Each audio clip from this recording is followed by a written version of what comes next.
In my video about the Dancing Pumpkin, I mentioned there was a remake, something I was not aware of until I was almost entirely done making that video. I said I hadn't seen it, as I had had quite enough of pumpkins at the time, but a few months later, and for reasons I cannot fathom, I started to like the idea of watching the remake to see how it compares, and there were a few things I was curious to see if they'd changed. Does it still involve a witch marrying a child? This was possibly the most bizarre thing in the movie, and I'm still confused as to why they included it. Do they explain the mythos of the pumpkin world better? Specifically, I'm talking about things like the life cycle of the pumpkins. The original movie didn't make clear when the pumpkins come to life and if or when their lives end. He says, "You picked me from the pumpkin patch," implying he must be only a few days old, but later says, "I've been practicing all my life," which seems to imply a longer lifespan. And he also has a lot of knowledge about the pumpkin world and the way things work. So, has he lived longer than since he was picked from the patch? And if so, how? Is there a dance contest that interrupts their mission? This was something I found very confusing, that the characters are on a quest to stop evil, yet take a protracted break to watch a dance contest, even though they have really important things to do, and two of their party members have been captured. Is the tart pumpkin in the movie? Do they still kill Finkgrinder as mercilessly as Activision killed Bungie? It really took me by surprise that they just murder Finkgrinder at the end. I was not expecting that to happen. I was pretty sure they'd just shrink him down and he'd run off into the woods, never to be seen again. It's not something I think should be changed, as it was the most memorable thing in the movie, but it seems an obvious change to make if you're trying to redo this as a more traditional kids movie. The original movie was 42 minutes long, and this one is 45, so it's still well under feature length. This isn't necessarily a problem in and of itself, but being the same length as the original doesn't leave much room for expanding on things. That being said, it does have a rating of 5 stars out of 12 reviews on Amazon, which is impressive, as even a single 1-star review would skew that quite a bit out of only 12 ratings. And reading some of the reviews is rather enlightening. Huffajurghuff says, "It's the best movie about pumpkins ever." Nice. And Tim Gambrel says, "Movies, how I love them so. People will love Pumpkin Man. True war movie, just like my days in the service." How could I not watch it after reading reviews like that? Both Amazon and IMDb list this movie as from 2017, though the credits have a copyright of 2014. Interesting that the original had this same problem of conflicting dates. IMDb says 2000, but the credits say 2002. And it is indeed a direct remake. The overall plot is almost exactly the same, with many verbatim lines of dialogue. So I'm going to start by unpacking all the technical aspects up front, as that's what's interesting here, since the plot is the same. Then I'll go through and break down the scenes a bit. But the big question here is it better or worse than the original? It turns out the answer to that is very complicated. It is predominantly better, many things are significantly improved, but in that way it's actually become far less interesting. It rose to the level of roughly average, which gives it less impact. Where the original was captivating in how baffling and janky it was, this one is mostly just decent. It's not enough better to be truly good, but it's also not badly executed enough to be good bad. Instead, it's just average, which is no man's land. In art, middle of the road is the worst place you can possibly be. Ironically, something terrible would be far more desirable than something that's middle of the road average. In this way, improving the Dancing Pumpkin up to average was actually not an improvement, but rather detrimental. Say what you will about the original, but it truly is one of the most interesting movies I have ever seen. But the remake just feels like a fairly typical kids' movie. It's vastly less compelling, despite being vastly more technically sound. But why remake it at all? As I said in my video about the original, I'm not entirely sure how obscure it truly is, but I assume it must be fairly obscure, given that it's clearly very low budget and nobody I know had heard of it. So, 12 years later, they decided to resurrect an obscure, poorly executed kids movie? The remake is directed by Eric Pearson, who was the producer of the original, and it's written by him and Howard Butcher, who also wrote the original. And both are by Silverhammer Studios, so there is a direct connection, though the director of the original, Jack Polito, is mentioned only as a special thanks. But why would there even be a desire to remake it? Surely after 12 years you'd just want to move on? As an artist, I've never felt the desire to go back to previous works and redo them, even stuff that was only a year or two ago. But 12? After 12 years, you aren't even the same person anymore. Was the story about a dancing pumpkin recruiting children to murder an ogre really so good that they sat back 12 years older, 12 years wiser, and said, you know, we should revisit the dancing pumpkin. We could do it so much better now. And yes, they did do it better, but that's kind of the problem. I'd like to discuss a concept I think most people are aware of on some level, though I've never heard anybody specifically give it a name. I'm going to call it the average valley, referring to a deep trough on a line graph. Not that I'm in any way qualified to be talking about art as if I'm an authority on the subject, as I've been part of some monumentally stupid creations. But these are just my observations. The graph would look like this. On the horizontal is the quality of the art in question. Left is bad, right is good. So the extreme left would be unmitigated garbage, and the extreme right would be a peerless masterpiece. In the middle, we have absolutely average. Not good or bad, just gets the job done, and is what it is. On the vertical is the entertainment factor. The bottom is horribly boring, and the top is highly compelling. On the extreme left, at unmitigated garbage, the line is all the way at the bottom. This is where you have something so bad, it's just bad. But as we move up in quality, there's a very steep climb. The entertainment factor skyrockets even though we're still well into the bad side of the graph. This is your classic so bad it's good. Something that is objectively badly made or executed, but it's bad in such a way that it's enjoyable. It's fun to laugh at and marvel at the baffling decisions the creators made. The quintessential examples of this would be The Room or Troll 2. Objectively bad movies, but they're bad in a way that makes them highly entertaining. They're not just boring or frustrating. As we move up in quality some more, this starts to drop again. We're past so bad it's bad, and so bad it's good, and now into just kinda crappy. It's definitely not good, but it's also not bad enough to be hilarious. It's not at the bottom of the graph, as there's still some entertainment to be had with how bad it is, just not as much as the so bad it's good peak. Farther than that, we finally hit the middle of the graph, average, and this is where the entertainment nosedives into the average valley.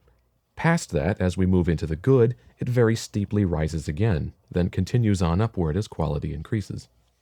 But at the dead center of average, the entertainment factor is all the way at the bottom, horribly boring. Its objective quality is neither good nor bad. It's completely adequate, but that makes it uninteresting. It doesn't do anything particularly poorly, but it also doesn't do anything particularly well, so nothing stands out. There's nothing to laugh at, but there's also nothing to be truly moved by, so it's just boring. Even though the objective quality of execution in this valley is far higher than on the so bad it's good peak, the subjective entertainment factor is infinitely lower. This seems somewhat counterintuitive, but the important part here is that something being objectively higher quality doesn't necessarily guarantee more entertainment value. An example of something in this valley would be the Total Recall remake, a movie I have seen but had forgotten I even had seen, until I was deliberately trying to think of an example of a forgettable movie. It's not a good movie, but it's also not a bad movie. It's perfectly adequate, and not one whit more. And I had completely forgotten it exists. The exact progression of the line on this graph will vary person to person, as some people may be less bored by average, and the so bad it's good factor may be less pronounced for some, but I think, give or take, this graph mostly holds true, and this can be seen in the massive success of things like The Room and the Star Wars Holiday Special. To clarify, I'm only applying this concept of an average valley to art. It doesn't necessarily apply to other aspects of life. For example, income. An average income is undeniably more desirable than a bad one. There isn't really any situation where a bad income would be preferable. There is no average valley involved. This concept only applies to art. In other things, average is generally perfectly acceptable. So where does the dancing pumpkin and the ogre's plot fit into this as opposed to the original? Let's start with the good and work our way down from there. Strictly in terms of image quality, the movie looks pretty good, actually. You may recall that one of the biggest problems with the original was that every single shot had some kind of exposure problem. The entire movie had horribly clipped shadows. It was to the point that in many shots, it wasn't so dark that it was difficult to see detail. It was so dark that there wasn't any detail to see, since it had been completely clipped. Beyond that, the movie has a really ugly color palette. Of course, that's made worse by the bad exposure, but even if that problem was fixed, the colors are just dull and ugly. I know some people like flat, anemic, boring colors, but personally, I like my colors the way I like my baby steaks. Juicy. But in the Dancing Pumpkin, the saturation is really low, and the colors just look dirty and earthy, which is really bland. Luckily, in the remake, the exposure is fine. In fact, they made it look like it was shot on a camera with wide dynamic range, which gives it a nice cinematic look, with smooth tonality. The highlights aren't blown out, the shadows generally aren't crushed, and the midtones are pleasantly gentle. The colors have good saturation, and the white balance is usually excellent. There are persistent blocking artifacts in the shadows and very noticeable banding throughout the movie, and this is the result of excessive compression to achieve a low bitrate for distribution. But if you can get past the compression artifacts, which would not be present in the master, the image quality is genuinely pretty good. And this movie simulates being shot with a real camera by modeling depth of field. With a lens, the point that's in focus is a flat plane perpendicular to the camera. The thickness or depth of this plane is called the depth of field. It is literally the depth of the field that's in focus. When you change the focus on the lens, you're moving this plane either closer to or farther from the camera. There are many factors that affect depth of field, and this plane can be either quite thick or razor thin, but the important thing is that only part of a scene can be in focus at any time, and this can be quite useful, as it allows you to separate a subject from the background. You can guide the viewer's attention by having the thing you want them to look at be the only thing that's in focus. The visual character of the area outside the depth of field, and thus out of focus, is called the bokeh, or bokeh. Both pronunciations are used. And this movie models a nice depth of field, complete with a pleasant bokeh and on-screen focus pulls. This isn't particularly exceptional, as animation often models depth of field, such as with Disney's use of the multi-plane camera, though that was true depth of field, as it was shot with a real camera, but my point is that depth of field isn't by any means new to animation. Even video games running in real time have been doing this for quite a while now. But this is something the original Dancing Pumpkin didn't do, so it is a significant upgrade. Then again, the footage in that movie is so murky and soft that you probably wouldn't even be able to see a depth of field effect unless it was fairly extreme. They also model motion blur, which makes all the motion look smoother, since the blur helps trick your brain into thinking that a series of still images is actually moving. In normal photography, normal as in shot with a real camera, the motion blur is a factor of the shutter speed. The longer the shutter is open, the blurrier things become. In cinematography, the ideal shutter speed is what's referred to as a 180-degree shutter angle. The term shutter angle is a holdover from when cameras had a mechanical rotating disc for a shutter. The angle of that disc that was cut out to allow light through was called the shutter angle. So a 90-degree shutter angle means a 90-degree section of the disc is open. The ideal is 180 degrees, meaning half of it is open, though in regions with 50 Hz electricity, the ideal would be 172.8 degrees, since the 50 Hz electricity causes lights to flicker at a different rate. But because this disc rotates once per frame, if 180 degrees are open, this means the shutter is open for half the duration of the frame, and that's the part that's still applicable in a modern camera with an electronic shutter. You want the shutter open for half the duration of the frame. So with the standard movie frame rate of 24 FPS, the shutter speed should be 1/48th of a second. At 60 FPS, it should be 1/120th of a second, and so on. This gives the ideal amount of motion blur for convincing motion.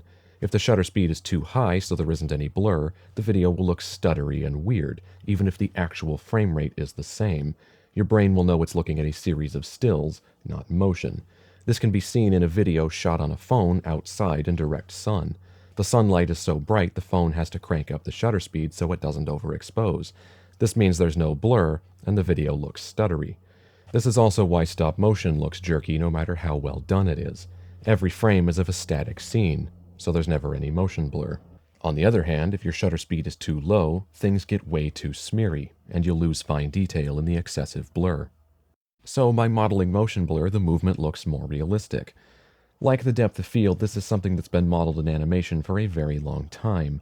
For example, the stained glass knight in young Sherlock Holmes is entirely CG, yet has motion blur and depth of field, complete with a focus pull.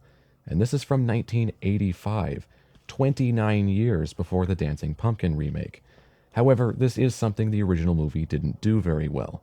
There clearly is motion blur, but it's usually not nearly enough. Though, oddly, there are some shots where it's far more noticeable, and they're the shots that look the best. For this shot in particular, it looks pretty much perfect. In the remake, it's usually dead on and looks realistic enough. There are occasional times where it's insufficient or missing, and this seems to be any scene with a fire. Though I don't know if the fire is truly related or coincidental. Another nice detail is the use of small floating particles in shafts of light. Not a big deal, but little things like that can make the world seem more believable. And at least the aspect ratio isn't 4:3, though 16:9 still isn't wide enough for my taste. Of course, as we all know, 2.40:1 is the best aspect ratio. Whatever kind of anti-aliasing they did worked well. In most shots, there's either no or negligible aliasing, with only a couple exceptions, namely the skeletons. The original movie had a bit of a problem with geometry clipping, and this has been fixed too. Just watching the remake, I didn't notice any, but when I specifically went looking for it, I found this one shot where the pumpkin's fingers are slightly sunk into the paper.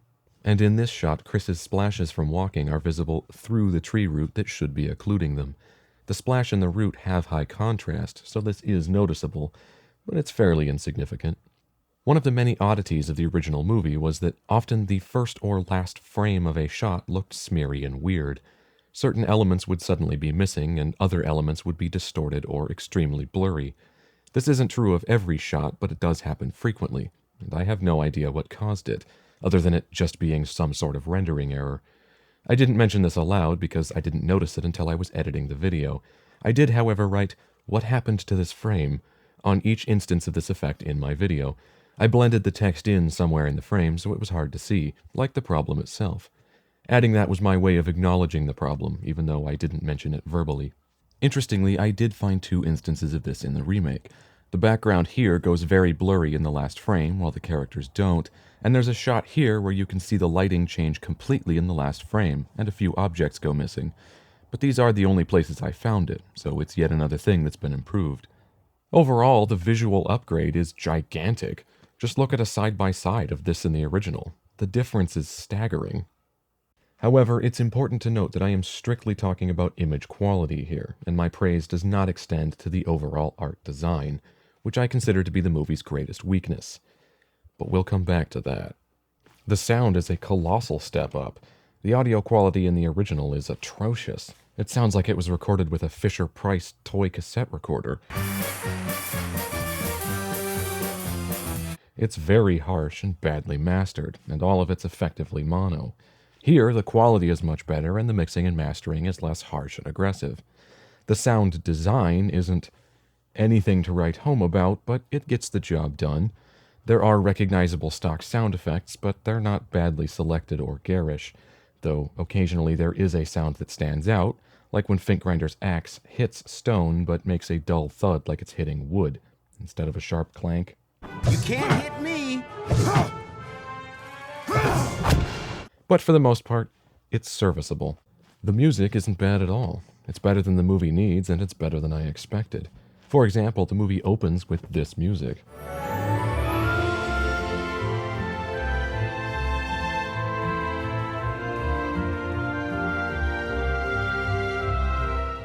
That's good music to start your whimsical fantasy adventure, and the quality of it is good too. It's mixed well and has a wide sound field. I'm aware this is getting repetitive, but the animation is also a substantial upgrade from the original. I talked about how that movie used too much interpolation, so the motion was robotic and stiff. The movement still isn't the smoothest, most detailed animation possible, but that's a factor of budget. It's not on par with a Pixar movie of the same age, but as I said in the first video, that comparison is pointless. The money just isn't there. The unnatural walk cycle in particular has been greatly improved. What was a bizarre, impossible to replicate in real life stomping march thing is now a normal walk. It's not perfect, but it's conceptually correct. I talked about walk cycles in detail in my video, Rambling About Movement for 15 minutes, so I won't repeat that here. Suffice it to say that the walk cycles in the remake are very close to what I described in that video. Possibly the most important aspect in making an animated character seem real is the eyes. I believe there's a platitude about the eyes being the gateway to the soul or some shit like that, and one of the first things you have to get right with eyes is how they flit around. When we look around, our eyes don't smoothly sweep from object to object. They snap object to object very quickly. This rapid change of our vision from one point to another is called a saccade, and it's involuntary. Even if you deliberately try to sweep your eyes smoothly across the room, you can't, as they will automatically snap to different objects in their path. Our eyes are capable of moving smoothly, but only if they're tracking an object that is itself moving smoothly. If they're not tracking an object, they snap between anchor points directly. Even when we're paying attention to a single object, we tend to look around at different parts of that object, or look away and back.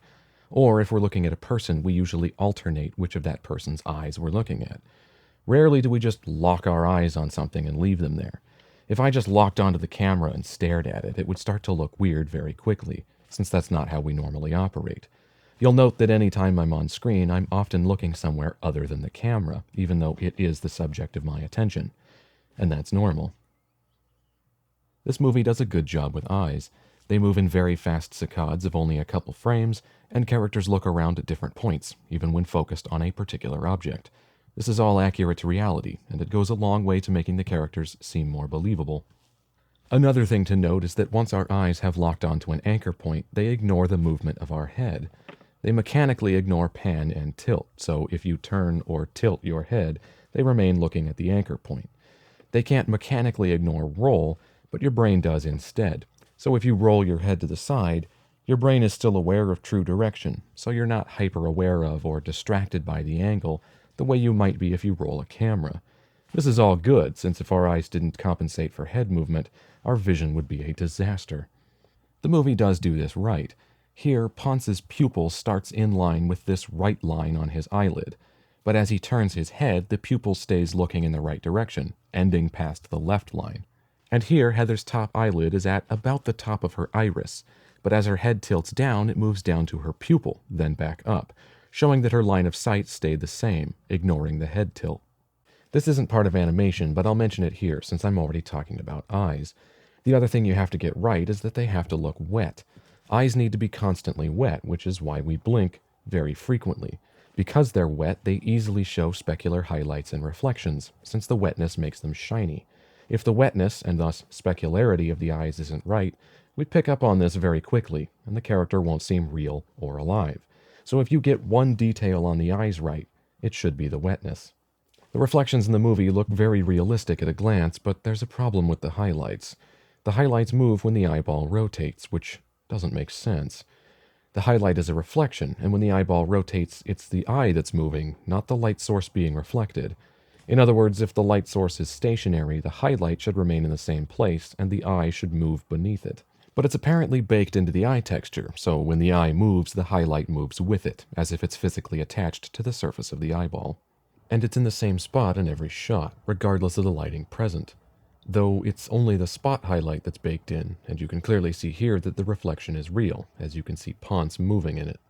So they have both real reflections and fake baked-in spot highlights? Why do both? If you can do real reflections, just use those. And if you want a bright spot in addition to the reflection, then just put a small, intense light directly off camera. It's CG. You can do anything you want with the lighting. There's a weird highlight error here where it's still visible through her eyelid when she blinks, but this is the only place I noticed it. All things considered, the eyes in the movie are done well. They're expressive, the saccades are realistic, the wetness looks decent, and they have real reflections. But they do have a cheap baked-in spot highlight that's always in the same place.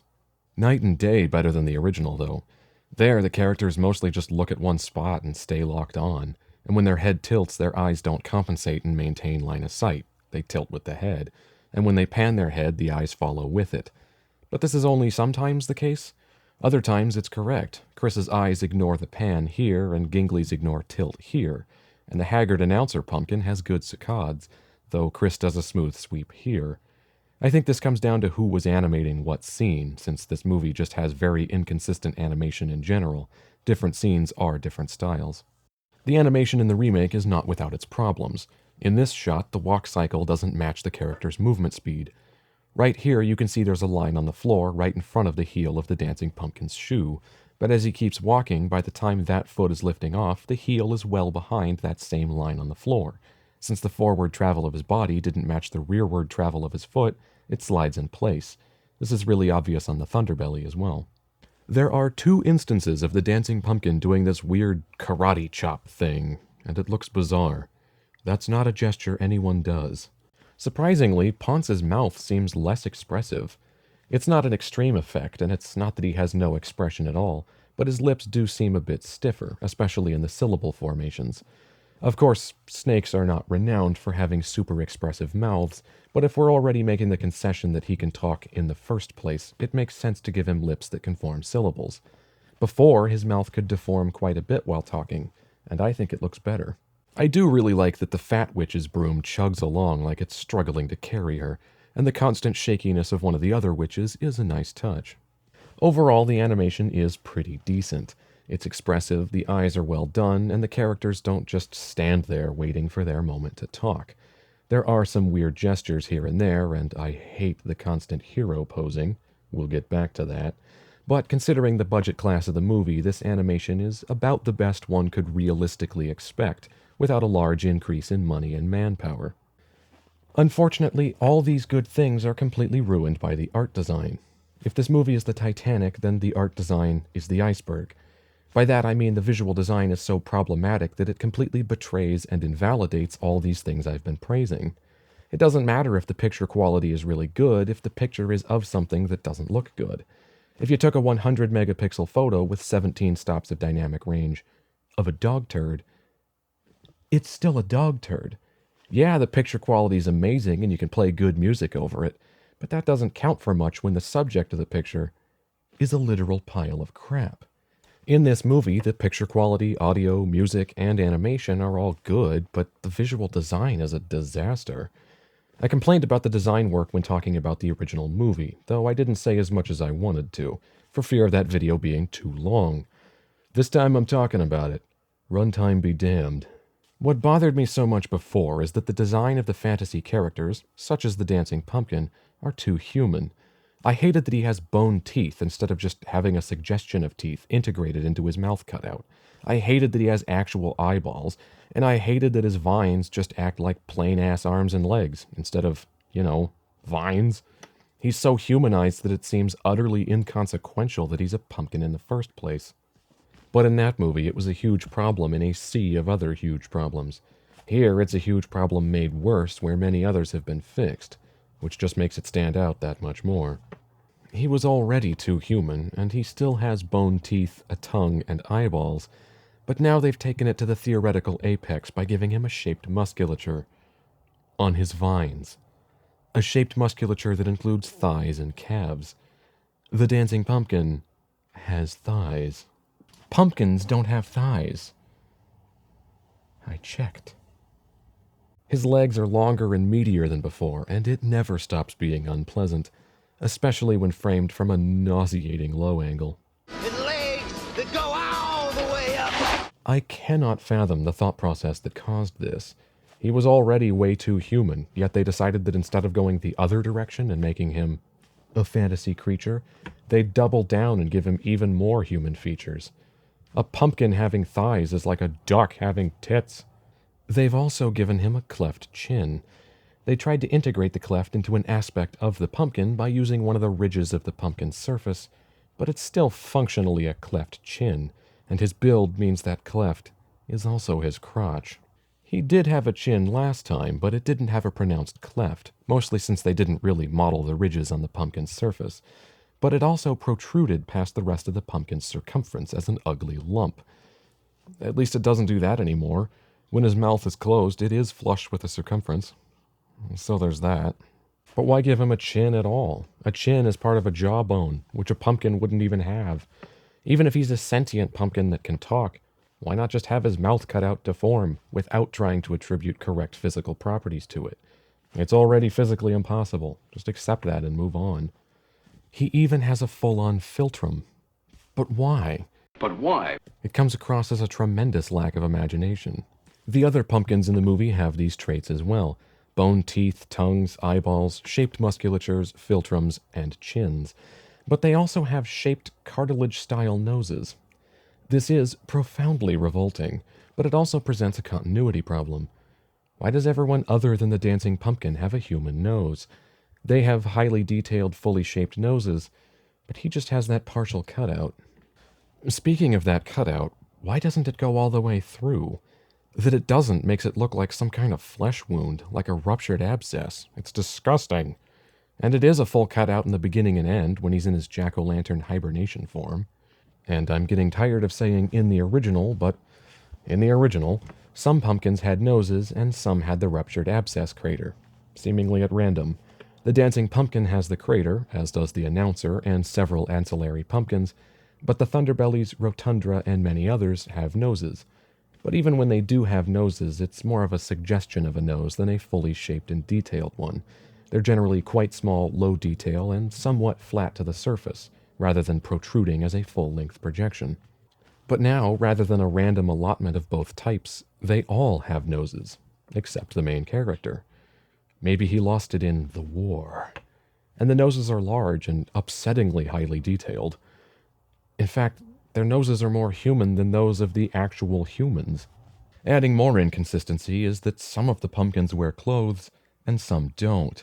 The dancing pumpkin wears only gloves and shoes, while the Thunderbellies wear nothing, but we see several others wearing full outfits, as well as a merchant selling wigs.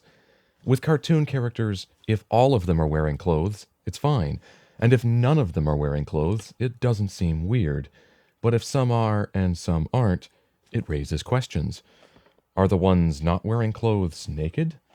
Or are the ones wearing clothes wearing something they don't need to be wearing? Is Rotundra really sitting there wearing nothing but an open robe? Is he exposing himself to everyone, or is his giant chin obscuring the goods, so it's okay? If these ones are fully dressed, does that mean this one left everything hanging out? That might explain why the Thunderbelly is leering at it in the background. Of course, it could be argued these are all just part of anthropomorphizing pumpkins. And yes, anthropomorphizing does mean giving something human traits, but those traits don't necessarily have to be physical. Making an unmoving thing like a pumpkin sapient at all is anthropomorphizing it. Of course, if you're anthropomorphizing an animal, you can get away with it having eyes, teeth, and limbs, since it would have those anyway. But with an inanimate object, it can be anthropomorphic simply by merit of being sentient. The perfect example of this would be Pixar's Luxo Jr. from 1986. These lamps don't have thighs, calves, chins, or tits. They just look like lamps. There's no dialogue, and yet we are never confused by what's happening. They're behaviorally humanized, not physically human. You don't have to make something physically human to make it relatable. It just has to emote and be expressive. When it comes to the dancing pumpkin, take advantage of the fact that he's not bound to the confines of what defines a human. Don't just give him arms and legs that look and function like normal human arms and legs, and are, for all intents and purposes, normal human arms and legs. It's boring, it's unimaginative, and most of all, it's off-putting. That's the beauty of animation. You can do anything you want. You can make the rules whatever you want them to be since you're not bound by reality. That's the whole point of him being an anthropomorphic pumpkin. That doesn't exist. Because that doesn't exist, embrace the fact that it doesn't exist and make it entirely unreal. It's already an unreal concept, so roll with that. Instead, they took the unreal concept of a sentient pumpkin and shackled themselves to reality to the point that he has thighs. As if he really needed those. In real life, thighs exist for a reason. The muscles hold up our bodies and play a large role in walking and running. Since our bodies are fairly large and heavy, these muscles need to be pretty significant to get the job done. So there's a large chunk of meat on our legs called the thigh, because that's mechanically how we work. But with the pumpkin, he doesn't need a large chunk of meat on his legs to get the job done. He doesn't exist. He's an animated object. He could levitate if they wanted him to. And besides that, it's not muscle anyway, since it's a vine. So why would it have shaped musculature? Is it simply because his creators couldn't imagine him having anything other than legs that look like legs? Have some imagination. It's animation. Embrace that. And while I think that an anthropomorphic dancing pumpkin is just conceptually not a very good idea, I don't think it's impossible to make this premise work. But to make it work, you need to stop making everything so human and embrace the fantasy angle. Make the pumpkin world as fantastical and otherworldly as you can, because that's what will make seeing it feel like an adventure. Lose the creepy-ass bone teeth and shaped cartilage noses and make them otherworldly jack-o'-lanterns. Have their eyes, nose, and mouth just be cutouts. Have their teeth be part of the cutout, and most importantly, don't treat their vines like plain skeletal limbs. Have them be viney vines that slither, lash, and whip around like tentacles. You could even have them perpetually emit an ethereal glow from inside, illuminating the cutouts for the full jack-o'-lantern effect. But for the love of Aphrodite's moist and oiled mud flaps, don't give them thighs. That's not fantastical and adventurous. It's creepy. If I were tasked with anthropomorphizing pumpkins for a fantasy Halloween movie, here's how I would do it. First, the obvious. No teeth, no tongue, no eyeballs. No chin, cheekbones, or shaped noses, and no clothes. I can't stand the exaggerated topography of the pumpkins' faces in this movie, so instead the pumpkin characters would just be jack-o'-lanterns, and all their features would be cutouts. Of course, you could still deform these cutouts for facial expressions. Second, the nose cutouts would go all the way through, and would be triangular. I've never seen somebody cut a jack-o'-lantern nose that doesn't go through, and it would be more difficult to make it a divot anyway. And in the movie, anytime a pumpkin character has a cutout nose instead of a human nose, it's a circle. But a jack-o'-lantern's nose is usually a triangle, as that's an easier cut to make with a flat blade. It's also more similar to what the nose on a skull would look like, which is presumably part of the intended effect of a jack-o'-lantern. Third, no arms or legs, no gloves or shoes. We can still use the vines, but instead of them being perfectly analogous to human limbs, they'd be treated as vines. Essentially, the build would be very similar to an octopus or even a jellyfish. The vines would originate on the bottom of the pumpkin, and it would sit on top of them very low to the ground. The vines would spread outward in multiple directions and could move around like tentacles.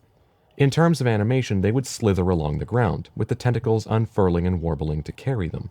If you've ever seen the way an octopus moves on the bottom of an aquarium, that's exactly what I'm talking about. It's a smooth, tentacle-y flow, not just walking on boring-ass legs. By having them look inhuman and move ethereally, and be at such a different height, this approach clearly separates the pumpkins from the humans, making them more distinctly otherworldly, as, again, encountering otherworldly things is what will make the journey feel like an adventure. And because the pumpkins would be so low to the ground, in instances where the pumpkin needed some extra height, you could have the vines lift the central pumpkin upward. This animation would look really cool if you emphasized the weight of the pumpkin, and the vines struggled and buckled a bit, trying to heave it directly upward. This approach would require more than 4 vines, and they wouldn't be limited to a single knee joint, instead being flexible their whole length. So this would require substantially more animation work. But that's the price you'd have to pay. And the pumpkins would perpetually emit an ethereal glow from inside, as I mentioned earlier. The dancing pumpkin's hibernation state jack-o'-lantern at the beginning of the movie is actually a pretty good starting point. It's a bit cute, which isn't necessarily a bad thing, but I'd give it a bit more edge, in keeping with the Halloween theme. Give his mouth cut out some teeth, make the nose a triangle, give him tentacleish vines, and that's pretty much it.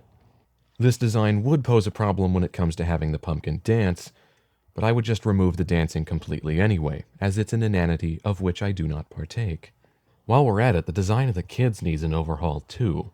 The generic big head cartoon style just makes them look puffy and hydrocephalic. The twee rosy cheeks over bloated, swollen cheekbones doesn't help. The design needs to be either more realistic, which is the approach I would take, or far more cartoonish and simplistic to work. As is, they're eternally gormless, lumpy nightmare fuel. Even Fink Grinder didn't make it out of the redesigns unscathed. He kinda looks like Piccolo from Dragon Ball Z if he was a pimple. He's not nearly as intimidating as he was. His tiny pinhead makes him seem kinda pathetic, like a schoolyard bully rather than a legitimate threat. Just look at this shot. It's an execrable mosaic of these design problems. The kids are all bloated and puffy. The girl's face looks like her skin is shrunk and is being stretched over too much bone, which might be why her cheeks have gone so red. Their baked-in eye highlights are in the same spot they've been the whole movie. We can see the aggressive topography of the Thunderbelly's face in excruciating detail, including color flushing on the creases. The pumpkin's limbs are just as well defined as the humans, actually more so since they're at least wearing pants. We can get a good look at... well, the less said about that, the better. And let's not forget the abscess crater. But hey, at least the bokeh looks pretty good. But now that I've thoroughly exhausted the technical aspects, I'd like to go through the scenes themselves. The overall plot and key points are almost identical to the original, which I discussed at length in that video, but there are some changes and details worth talking about. We start on a rating notice, saying that it's designed for children 7 and above.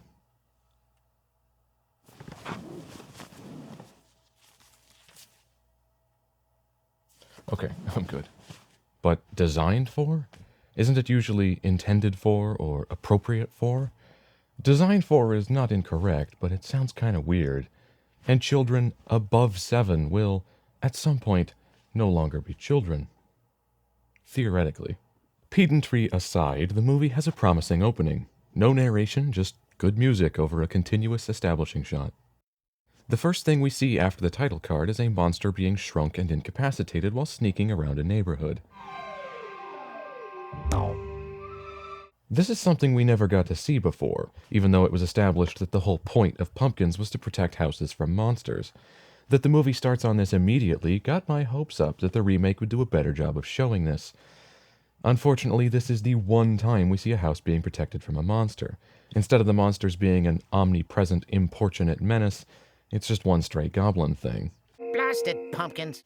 Nonetheless, this is 100% more house protection than before. After that, we get the obligatory dancing scene. Bleh. It's executed well enough, but it does nothing for me, though I do find the overly dramatic freeze frames highly amusing.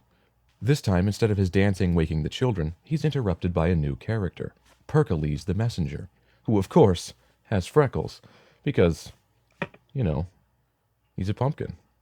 Rotundra, Lord of the Thunderbellies, sends me with an important message and requests your help. We have learned of a fiendish plot by the evil ogre, Think Grinder. This all makes a lot more sense. Pericles calls the dancing pumpkin General. General! Instead of him just being some random pumpkin, it's Rotundra that's learned of Think Grinder's plot, and Pericles brings him the flyer. Instead of him already knowing about it and inexplicably having the flyer in his hat, Think Grinder's flyer looks much more professional, which does remove some of the charm. The movie cuts to Think Grinder in a dungeon, only this time we can actually see it. And hearing his new voice... Here it is. I think he sounded better before. As low budget and janky as the original was, Think Grinder and the Skeletons had genuinely good voice acting. For a direct comparison... I love nothing but treasure and fine clothes. I love nothing but treasure and fine clothes. The new voice actor isn't bad, and the dude's been in over 100 things, but it's just not as compelling. It suits his new high-strung demeanor, and his evil laugh is awesome. But I prefer the composed gravitas of the old design, instead of deranged and spastic. Here, it sounds like a young guy putting on a raspy voice. Before, the raspiness sounded authentic. The cage is always ready. I'll dress for dinner. The cage is ready. I'll dress for dinner. And I'm so happy they didn't change the name Book of Hurt. This is unacceptable. We'll need to make a plan. March straight into his castle and kick his ass? The kids notice them talking through the window. Pericles runs to hide, but the dancing pumpkin doesn't seem to care. Turns out one of the biggest changes in the remake is that instead of catching the dancing pumpkin with his pants down and accidentally discovering the secret pumpkin world, the kids already know about it. Dancing pumpkin? You look concerned. I have no idea why they did this, though, since the story still requires exposition. Having the kids stumble across him so that he has to explain it to them is a good way to take care of this exposition. But changing it so that they already know means that the dancing pumpkin doesn't need to explain it to them, but it does still need to be explained to the audience. So they just explain it out loud to the dancing pumpkin, who obviously already knows all this information, since he's the one that gave it to them. Remember what I told you about the secret world of pumpkins and monsters? Of course.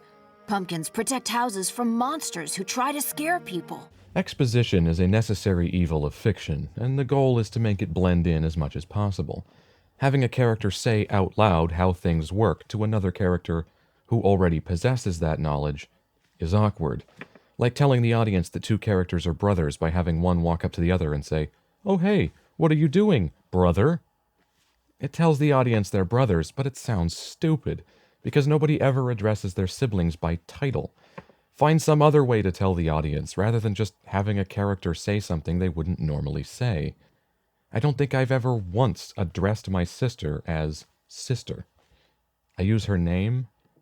The original handles this much better. There, the kids had no knowledge of the pumpkin world, or how it all works, so the dancing pumpkin could explain it to them, and thus us. It makes sense if a character is explaining something to another character who doesn't already have that knowledge. But if he's explaining it to a character that does have that knowledge, it's ridiculous. If a character told another, "As you know, you've been my best friend for 15 years. Ever since that time I carried you home after you broke your ankle in that bicycle accident when you were 9. Yes, I was 10 at the time because I'm 6 months older than you." It would be embarrassingly stilted and awkward. The friend knows that happened because he was there, so it's a conversation those two characters would never have. When the pumpkin asks, "Do you remember what I told you?" the kids should just say, "Yeah," and then the pumpkin would keep talking. But the audience needs to be clued in, so they just repeat everything back to him for no reason. Just do what you did before. The kids find out he's alive, so he explains. This change is detrimental in every way. You may have noticed there were only half as many kids as before. 2 of them are nowhere to be seen, leaving only the 2 white kids.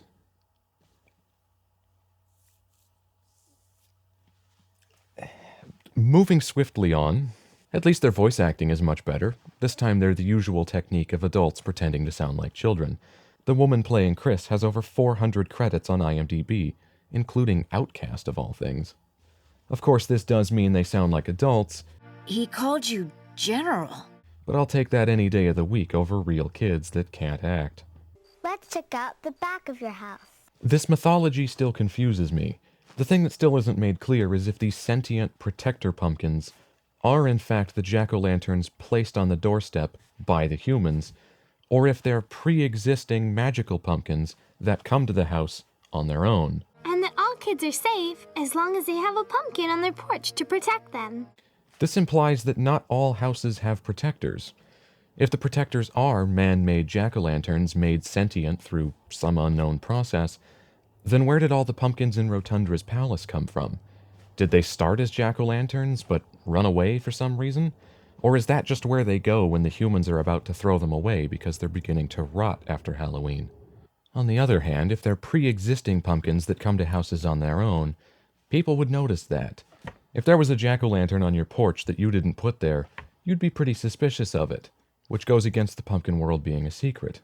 So I guess that means they're normal, man-made jack-o'-lanterns that get animated, though I have no idea how or what happens when they rot. But that does mean the safety of your home relies upon you making a jack-o'-lantern in the first place. So you better start carving, kids, or your house is going to end up like Helm's Deep. I saw another pumpkin talking to you. Where'd he go? Messenger Pericles, it's okay.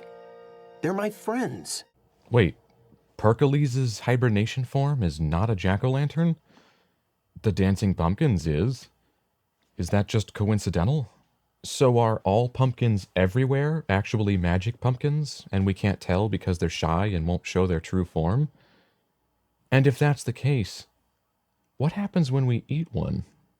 Never mind that, we have awkward exposition to get back to.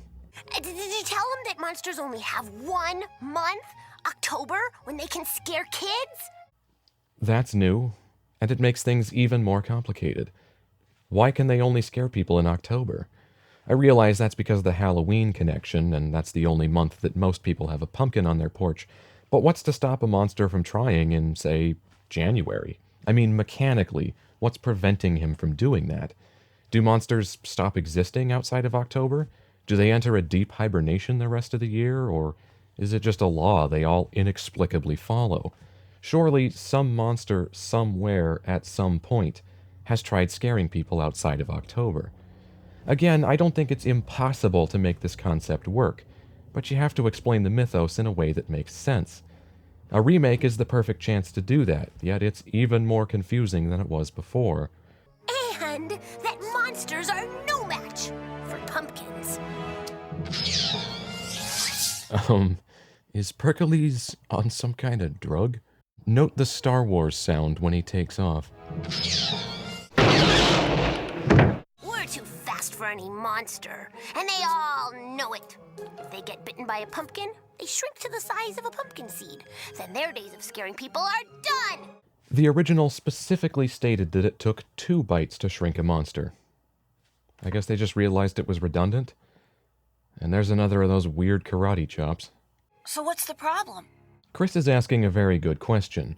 What we have here is a world where monsters can only attack houses in October, which just happens to be the only month that people have pumpkins on their doorstep.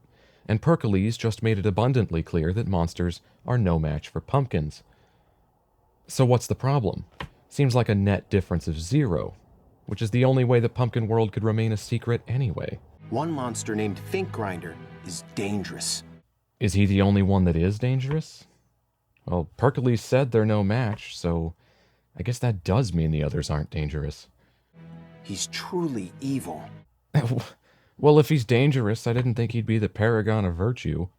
We need to foil his plot before he teaches monsters how to really hurt people. He's gonna hold a seminar. I'd hardly call that a plot. I know I praised the bokeh earlier, and it does look good, but the highlights here are angular instead of circular, as if the lens's aperture is stopped down. But since this is night, it would very probably be shot wide open, due to the low light. And if this is CG and you can simulate whatever lens you want, why wouldn't you simulate a lens with rounded aperture blades? What's your plan, General?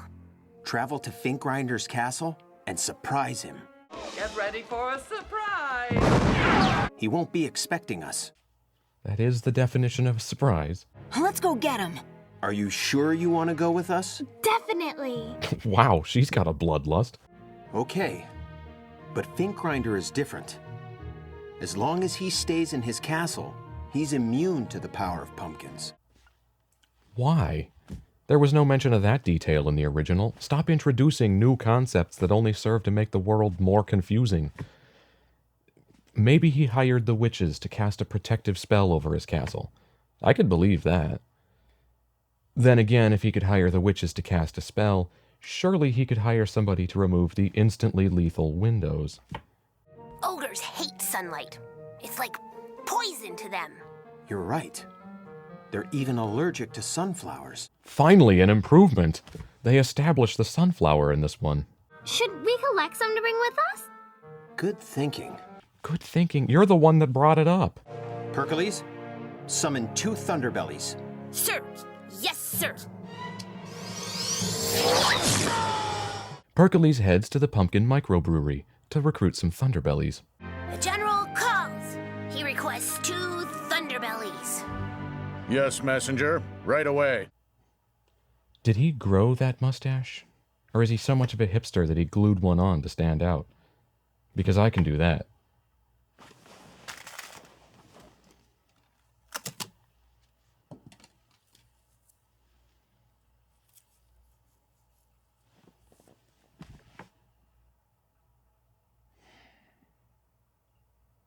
The general needs our help. Yeah, could you read that line again and not sound like text-to-speech? The aperture is wide open here, even though there's probably more light than on the porch. And those leaves are all on one plane, even though the road is lower. Thunderbellies will carry you, so we can all travel in pumpkin time. General, the Thunderbellies are on their way. I did not add that black frame.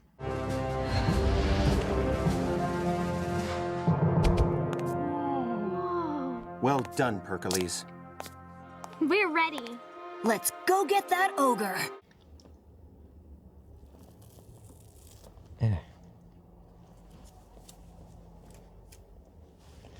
I complained about how in the original the kids were never terribly affected by anything. Turn back! What was that? A banshee. Let's go. But somehow this problem is so much worse in the remake that it retroactively makes the original seem more believable. Compare the kids' attitudes before setting out. In the original, Heather said it was frightening. It's frightening just thinking about it. None of them acted particularly frightened, but saying it is at least something. But here they're like, let's do this, bitch. They have no apprehension at all.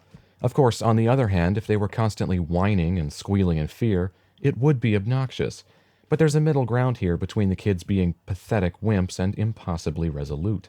As before, they take off inside the Thunderbellies, which haul ass now. I guess this is pumpkin time? It's really overly dramatic, and it's a pretty stark change from their slow lumbering last time. Thinking about it now, why did they need the Thunderbellies in the original? They carried the kids to the castle, but they didn't really move any faster than the kids could have on their own. So as weird as this pumpkin time effect is, at least it gives the Thunderbellies a clear utility. And it's something that's fantastical, of which there's not nearly enough. The Thunderbellies glow inside for some reason. I would assume this is for the jack-o'-lantern effect I was talking about earlier, but it doesn't show through their mouths. Are their mouths portals to an unrelated cavity? Well, it also doesn't show when they take their tops off, so maybe they only glow when someone is actively inside them. They never told us how much they weigh. How am I supposed to take this movie seriously? Why are you prodding his insides? Wait, are those veins? What, so the pumpkins have blood now? They screech to a halt at the edge of a forest, straight into a hero pose, which makes me feel kind of ill. There's way too much of this in the movie, and it brings me to one of my other major issues with it. Everyone has some kind of attitude problem. The main characters are perpetually arrogant, cocksure, and swaggering, with tight, angry brows and condescending smirks, which is deeply irritating. It makes them intensely unlikable. Arrogance is not an endearing trait, and they all come across as arrogant, like high school jocks who think they're hot shit. Maybe the dancing pumpkin, being a general, is a hyper-grizzled veteran who's seen it all and has no fear. But even if that's true, the kids should be scared. And would the Thunderbellies be that tough and fearless? Last we saw them, they were just sitting around drinking. In nearly every scene, the characters act like they're ready to kick some ass all up and down the street, but don't really have any reason to be so sure of themselves. And that they are so sure of themselves undermines the threat of the monsters in Fink Grinder. If the characters don't take the threat seriously, why should we? It all feels like a horribly misguided attempt to lend the subject matter some more weight by making the characters edgy badasses, clenched and scowling. If that's what they were going for, it's not working. It's quite lame. And there's no glow coming from inside the Thunderbelly here. Do they glow or not? The witches show up and chase them, but with the pumpkin's new speed, the sequence is much more intense. It's highly reminiscent of the speeder bike chase from Return of the Jedi, which was something I suggested in my original video.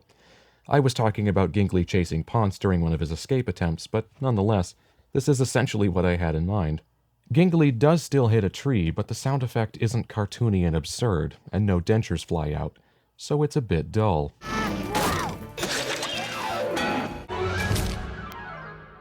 Chris's Thunderbelly still gets captured, but instead of it hyperventilating while it runs for its life, we get this dramatic slow-mo close-up of the spell closing in. This would be a nice cinematic shot if it wasn't so close to such an ugly design. Heather is appropriately saddened by this, and the dancing pumpkin actually tries to reassure her this time. We'll have the help of all the pumpkins to find Chris. Maybe they'll sell him to Fink Grinder. And there's a jarring edit here where the Thunderbelly's arm is back at the end of this shot, then fully forward after the cut. That's a weird continuity error for something fully CG. Then her sadness immediately evaporates so she can marvel at Rotundra's palace or courtyard or whatever you'd call this place. I would call it the Pumpkin Ball, but nobody calls it that. And, mercifully, there's no dance contest, which is a huge improvement. They walk through the courtyard and we get to see that it really just amounts to a few merchant stands for sunglasses, wigs, and hats. Couldn't there be something more interesting here? I could see those in the human world. Merchant stands are a disappointingly mundane thing to see in a mystical palace. Like everything else, it's too human, Yes, it's filled with dancing lights, which become less magical when we learn they're just fireflies, and big crystal lanterns, but immediately past that, it's directly analogous to something in the real world. Plain stands selling plain goods. How exhilarating. If you absolutely have to have the stands, make the goods more interesting, and preferably pumpkin-related, not human-related. Why not have one of the stands in the background where attention isn't drawn to it, selling pies, and there's a few pumpkins examining the pies with somewhat worried looks on their faces? Or ditch the market stands completely and do something more creative. They clearly didn't have enough pumpkins for the scene, so many of them are reused in multiple locations. For example, this one is first seen here as part of the crowd, then seen talking to this dude, and is then seen running the wig stand. And the dude she's talking to here is earlier seen running this stand. And the duration of this scene is just as long as it takes our characters to cross the room, so it's not like these are different points in time. After Heather stops being wowed by something she could see at her local fairgrounds, we see a door that looks like something that belongs here. It's made of huge vines, one of the guards has a special staff he uses to unlock it, though it's really pixelated, and it opens in a manner that has no clear mechanism, making it seem magical. And it's just across the room from a bunch of tacky sunglasses. Inside, Rotundra has a real throne room, rather than just sitting in the middle of an undecorated cave. They ask him for help, and he tries on his best John Goodman impression, and doesn't hit it. Yes, thank you, General. Now we both got a problem. He says nothing of much substance, but sends Pericles and the other messengers to find Chris, and gives Heather 2 amulets. These amulets will bend sunlight, which is what the Ogre hates and fears. So they're weapons. This is a good sign that the ending will still be violent, though this whole thing does seem somewhat distasteful. Here we have a wise king giving a child weapons so she can kill somebody, which she's excited to go do. Thank you, Lord Rotundra. We won't disappoint you. Replace those amulets with guns, and this scene would take on a very different tone. The witches take the frozen Thunderbelly directly to Gingley's house, as opposed to hell. Inside, they don't brutally tear it in half, but instead discuss keeping it for a ransom. A Thunderbelly is very valuable. We'll keep it for a ransom. On a serious level, this change is a good one. Casually killing it off like it didn't matter seemed really out of touch.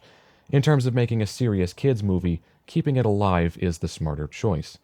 But I'm a horrible person, so I found the blatant morbidness of slaughtering it without a second thought a little more interesting.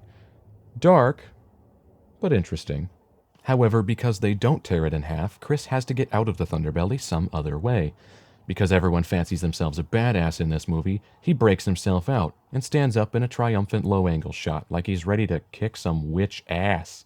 Imagine you're a young kid and put yourself in this situation.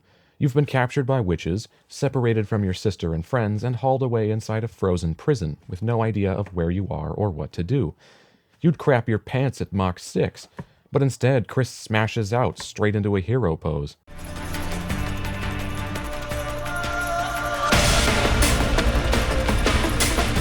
Even Drake Redcrest would say he's overdoing it. It's completely inappropriate. He has no reason to think he has this situation under control. In the original, he was upset by the situation. He seemed a little worried. Not nearly enough, but at least he wasn't completely unshaken. And he had a slingshot. That witch, Triacus, is played by the same person as before, the only returning voice actor. But I must have him for dinner! I must have him for dinner! The least surprising change of all is that they did remove the wedding. Gingley makes no reference of any kind to marrying Chris.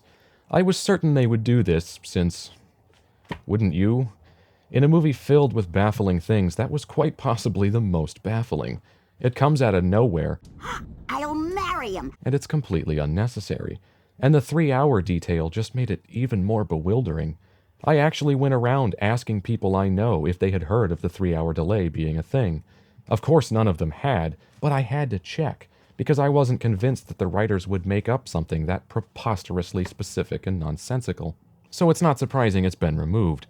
Like killing the Thunderbelly, removing it's the smarter choice in terms of making a serious kids movie. Also like killing the Thunderbelly, removing it makes it less interesting. Removing it also makes the ultimatum Chris is given kind of ludicrous. In the original, it wasn't so much a choice as a threat. marry me or get eaten. Will you marry me? Or do you want to be served for supper? Now it's a straight-up choice. Agree to be eaten, or become a warlock. You can join Triacus, and she'll have you for dinner. Dinner. Or you can stay here with Gingly and learn to be a warlock. There's basically no downside to choosing the warlock option. Who wouldn't want to be a warlock?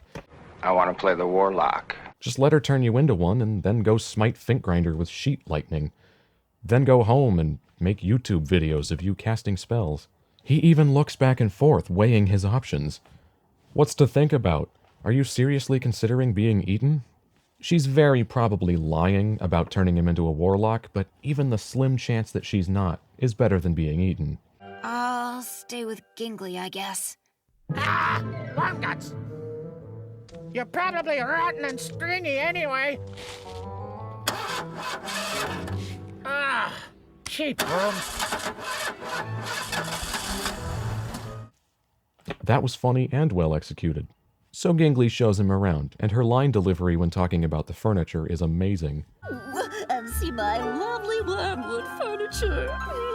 Ponce is now in a cage, and it definitely looks like he could fit between the bars if he turned his head sideways, which annoys me.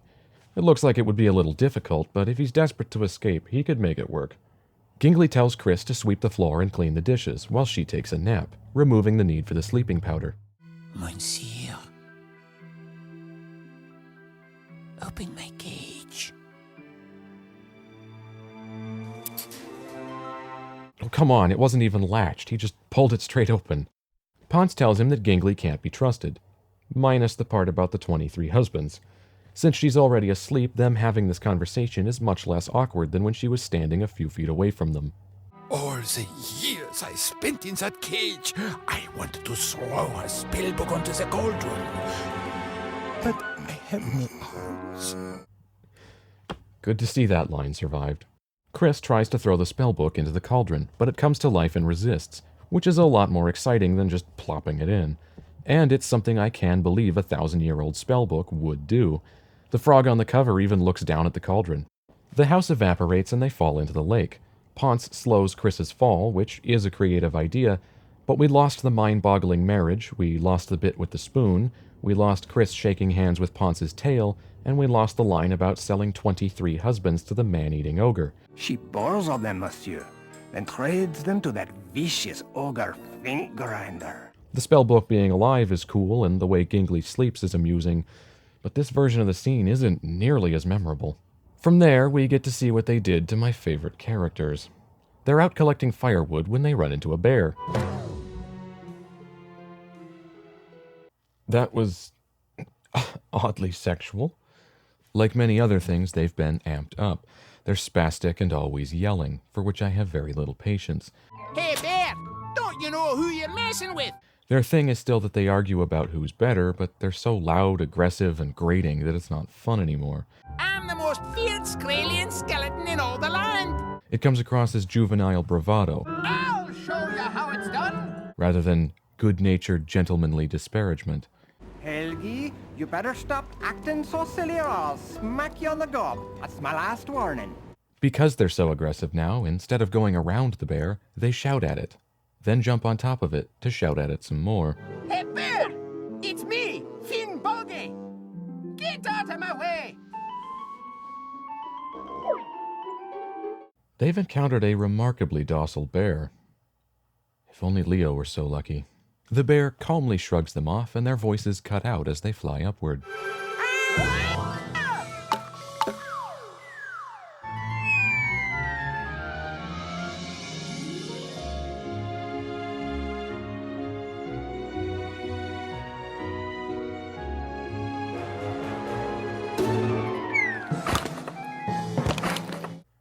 I can't even begin to fathom what just happened.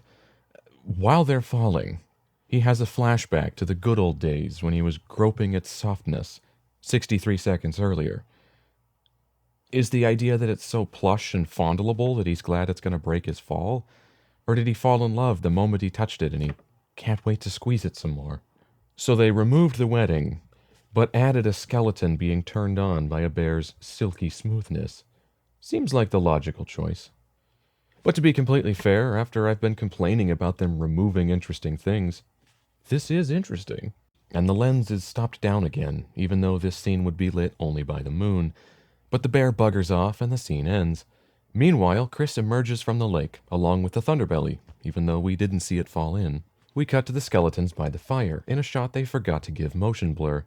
The other shots in the scene do have blur, but not nearly enough.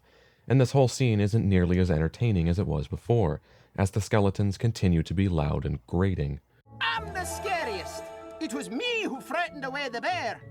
Finbogey, that raccoon froze in fear when I jumped out. I'm the most frightening. All the strong, good bones are mine. Those ribs by the fire are mine. You can tell. Hey, that's my rib.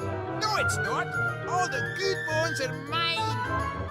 We get yet another karate chop, and then Pericles shows up, and they head for Finkgrinder's castle. We cut to the dancing pumpkin and Heather, already near the castle, meaning we don't see them encounter any monsters in the barren woods. No ghost horse, no zombie, and no banshee.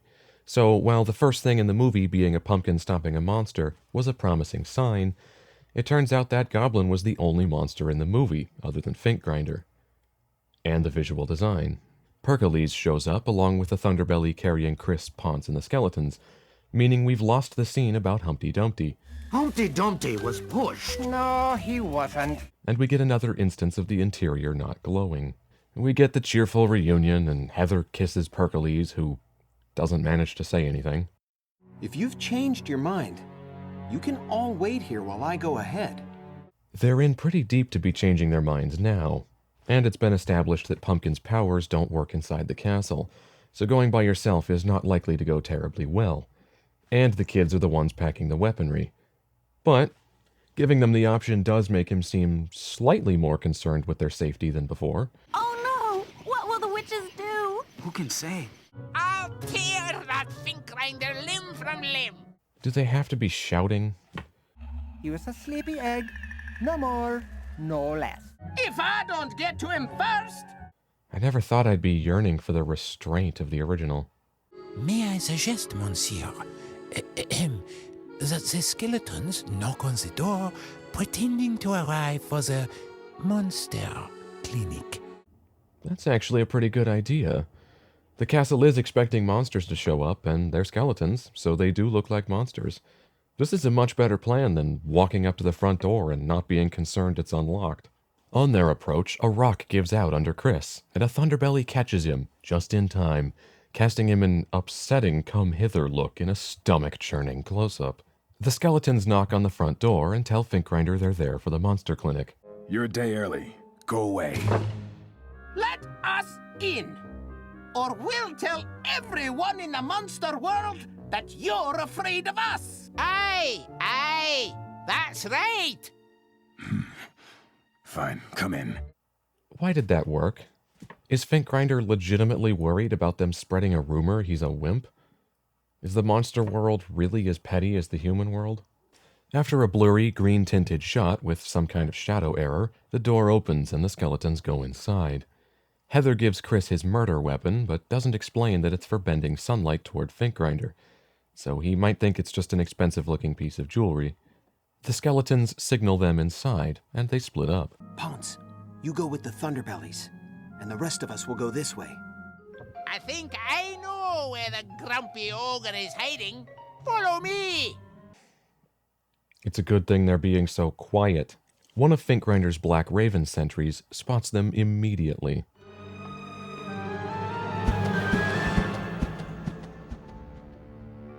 Ah, I see Finkgrinder too is a connoisseur of the peerless softness of bears.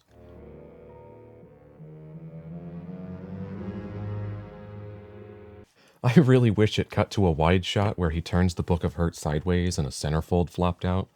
That would be awesome. Children and pumpkins inside my castle? Good. The cake is ready. I'll dress for dinner. We return to our heroes wandering about the castle. They come to a door, which the skeletons try to open, but it turns out to be a trap. In the original, the trapdoor was immediately past the front gate, but for some reason they saw fit to have them wander around the castle for a bit this time. While I'm mostly annoyed by the skeletons in this one, I like that they are the only ones enjoying the slide down into the cage. Thick skull, you turned the doorknob! Stop bickering, skeletons. We need a plan to get out of this cage. Why is he always so angry and intense? He's always in clenched serious mode. I miss the old dancing pumpkin. I can't believe I just said that. Now is the time for cleverness, for escape. Stop bickering, skeletons. Quick now, come apart, and we'll slide your bones through the bars. And once they're out, they can put themselves together and go find the Thunderbellies. Let's move quickly. As the skeletons take off to find the Thunderbellies, since Ponce didn't witness them fall into the trap, Finkgrinder makes his entrance. That wasn't nearly as dramatic.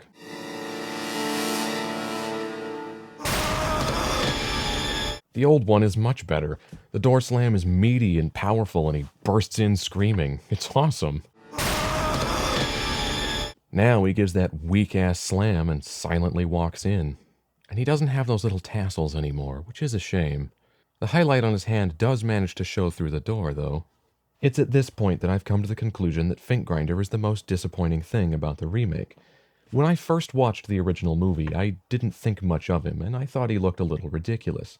Though I did mention in my video that he has an awesome voice. But seeing this new version of him, I retroactively like the old version so much more than I did at the time. I'm hungry. I'm hungry. Please, don't hurt us. Don't beg and cry for me to let you go. Don't beg and cry for me to let you go. Save your breath. I have ice for blood and a stone heart. I have ice for blood and a stone heart. Say what you will about the original movie, but John Polito kicked ass. I appreciate that more now. The dancing pumpkin tries his treasure bluff, but does it with a scowl instead of sincerity. Let my friends go, or I won't let you have the treasure under my hat. Unless you let us go, I won't give you the bag of treasure under my hat. The two versions of Finkgrinder's reaction sum it all up pretty well. Huh? I don't believe you have any treasure, pumpkin. Show me. Treasure? Let me see. Superior Finkgrinder doesn't buy it for a second.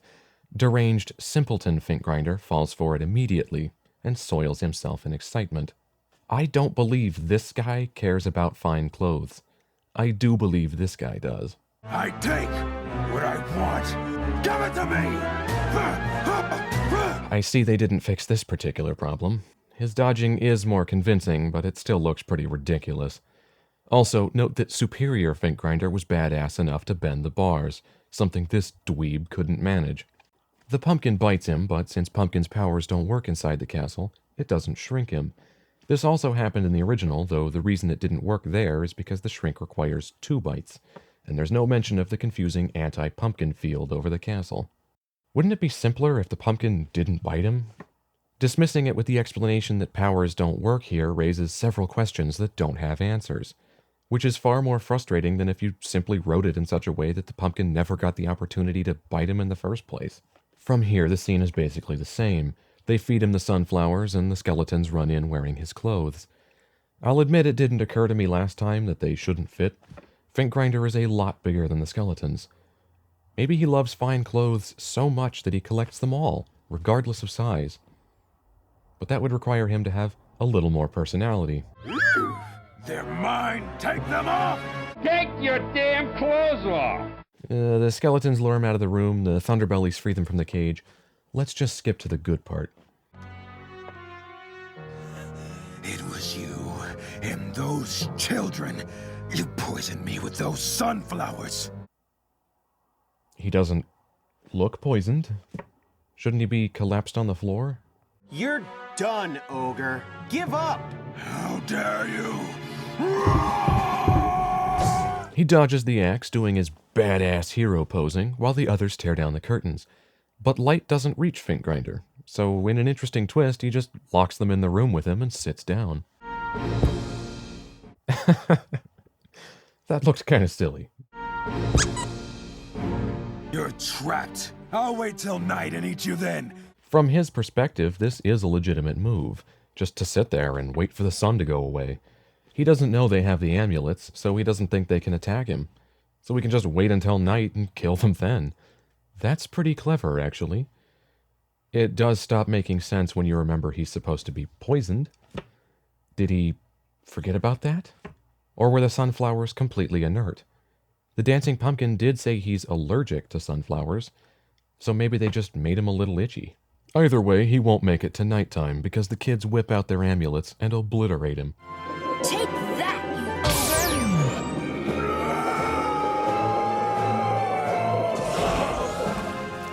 It's over.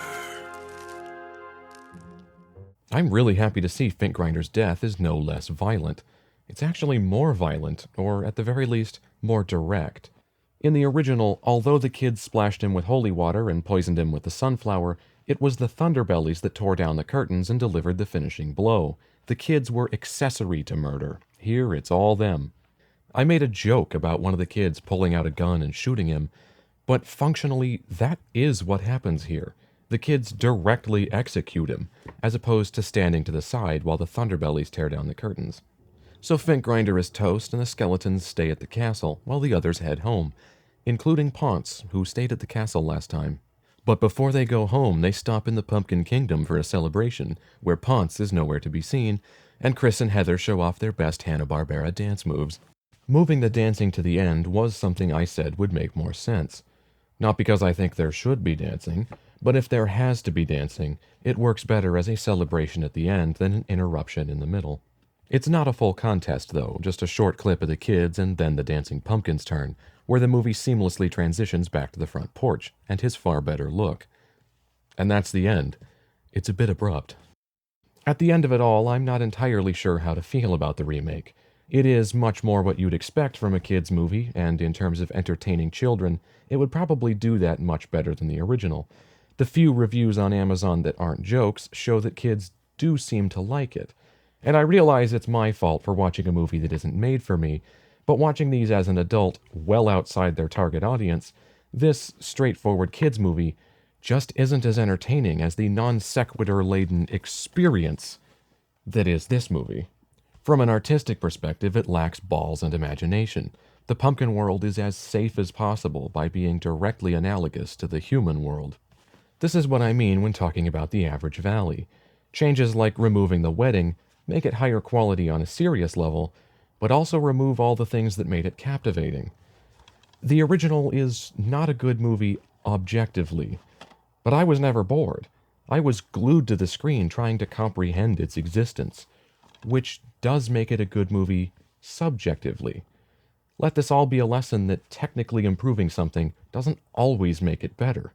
There can be merit in something being terrible. An example of this would be the voice acting in the original Resident Evil. It's horrendous. Watch out! It's a monster! Let me take care of this. I mean really bad. Whoa! This hall is dangerous. It's supposed to be a horror game, but the voice acting undermines any scariness the game could possibly have. But Barry, didn't you say you're going back to the dining room to do some research? However, while that seems like it would be a huge problem, that a game that's not trying to be funny has hilarious voice acting, it has, paradoxically, become legendary. It's really powerful, especially against living things. This voice acting is known and recognized by almost anyone who has more than a cursory knowledge of video games. I even referenced it in the other video. People remember the Jill sandwich line. That was too close. You were almost a Jill sandwich. It's a stupid line, badly delivered, but it's remembered, 22 years later. Another good example would be the opening to Castlevania Symphony of the Night. Die, monster! You don't belong in this world! Which also has legendarily bad voice acting. It was not by my hand that I'm once again given flesh. It's hilarious, even though the scene is not meant to be funny, at least not as far as I can tell. Tribute? You steal men's souls and make them your slaves. But it too is remembered. What is a man? A miserable little pile of secrets. It's also known and recognized by almost anyone who has more than a cursory knowledge of video games, and I also referenced it in the other video, 21 years after its release. The great irony here is that this terrible voice acting has had more of an impact than very good voice acting likely would have. In fact, I don't think the best voice actors in the world reading this same dialogue could produce a better version of this intro. It's terrible, yes, but its terribleness is amusing enough to be highly compelling, so it's remembered and loved to this day, even though it sucks. However, it's important to note that something being so bad it's good is not something that can be manufactured, nor is everything terrible automatically memorable and compelling. It has to happen organically, but when it does, it can potentially be more effective than something that's technically superior. The Room is an astonishingly abysmal movie, yet it's brought people more joy than a lot of good movies have. The Dancing Pumpkin in the Ogre's plot is technically superior to the original. Its rendering fidelity is infinitely higher, its animation is profoundly better, the audio quality is vastly superior, it's exposed correctly, and it just has astronomically higher production value overall. With more imaginative art design and a mythos that makes sense, I think this could end up being truly good. I don't think you could ever make this concept not weird as hell, but weird isn't always a bad thing, especially in a fantasy movie, where things should be weird. This is why I took the time to praise the technical aspects, to show what, in my opinion, they squandered. They clearly had more money and manpower. We've gone from an animation team of 7 to quite a list, and 12 years of technological advancement. The production side of things is quite good for its class, and the story side has some improvements as well, like removing the marriage, not killing the Thunderbelly, and dropping the massively inappropriate dance contest. Those things were idiotic, but removing them sucked some life out of it. On top of that, they introduced several new problems, like making the mechanics of the pumpkin world even more nebulous and vexing, giving the characters an attitude problem, increasing the literal humanization of the pumpkins, and making the skeletons in Fink Grinder flailing imbeciles. They pushed it into the average valley, but couldn't push it farther than that into the truly good. And that's not to say this movie is utterly boring. It does still have some entertainment value, just not nearly as much as the original. To put it another way, it's not at the bottom of the average valley. It's still in it, but it's a good ways up the wall. And I would even say that the wall it's up is on the good side, as its construction is sound and it is overall competent. Lacking anything truly remarkable, but competent. And my huge problem with the visual design is purely subjective. Some people may not hate the overly humanized approach. For them, the movie wouldn't be bad at all, just kind of bland. And some people like bland. The original would be more like here, well out of the valley and a good ways up the so bad it's good peak. But not all the way up it, as it's not utterly incompetent beyond reason like, say, Suburban Sasquatch. My advice would be to get yourself a copy of the original and watch it with a group of friends who know nothing about it. The takeaway here is that this whole ordeal has given me a newfound appreciation for the original. Prior to watching the remake, I thought this movie was interesting and entertaining, but I didn't particularly like it. Now I kind of love it. It's terrible, but it's stuck with me, and I think it will continue to do so for quite some time. So if you've created something terrible, you can take solace in the fact that at least you didn't make something middle of the road. In art, a failure can still be a success, but average will never mean anything.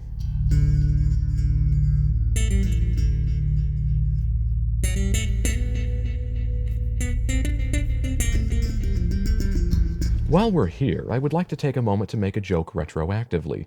This is a joke I wrote for the original video, but had to remove from the script, as it required a pumpkin, which were out of season at the time. However, I have now procured a pumpkin, and the joke is as follows. Happy Halloween! Time to rest. In peace.